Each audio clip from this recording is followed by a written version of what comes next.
Je suis José Marcos Mavungu, activiste des droits de l'homme au Cabinda.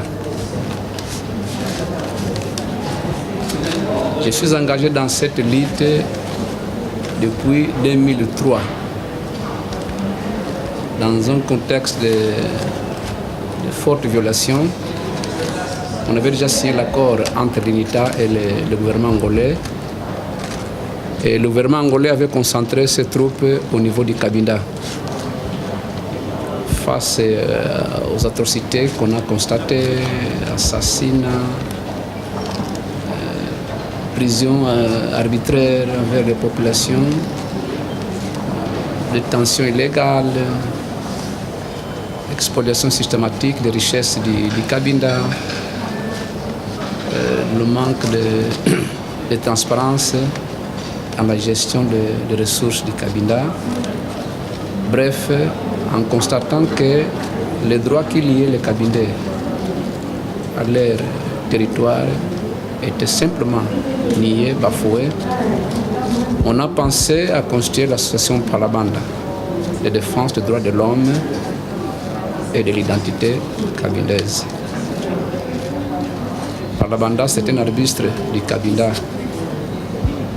qui résiste à toutes les intempéries. On peut brûler le Palabanda, mais il renaît de ces brûlures. Alors on a fait référence, on a appuyé notre philosophie sur le Palabanda. Cet arbuste qui défend l'homme, cet arbuste qui affirme la vie devant ceux qui veulent nier la vie. C'est ça que j'ai toujours animé comme philosophie. Et on a publié 3 rapports des droits de l'homme, 2003, 2004, 2005. Et on a essayé un peu d'organiser beaucoup de... On a pris beaucoup d'initiatives pour la question de la paix au Cabinda. On a sillonné l'Europe,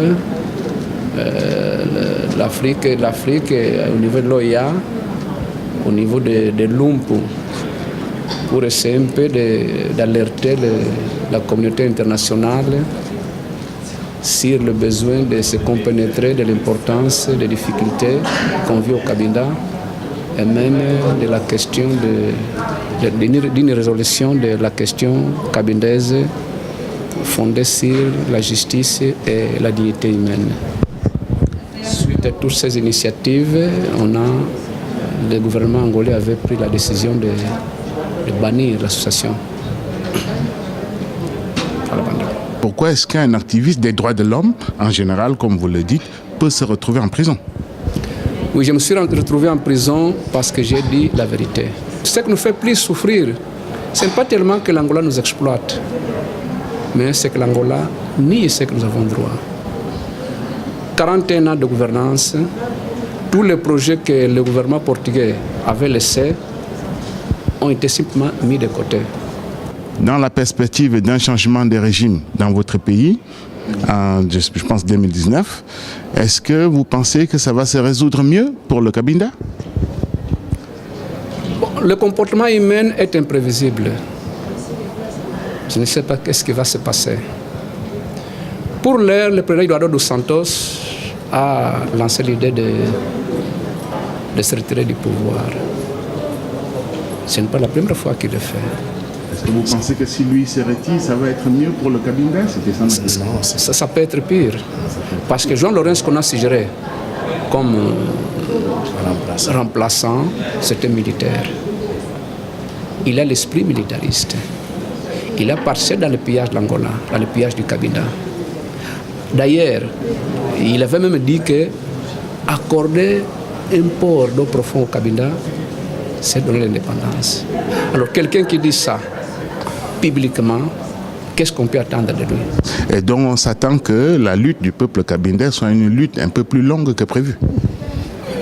Je pense que le grand problème, c'est de croire en la justice, de croire dans la lutte, d'être cohérent. Si nous avons foi dans cette lutte, dans cette idée qui nous soutenait, même demain on peut avoir l'indépendance. C'est notre progressivisme.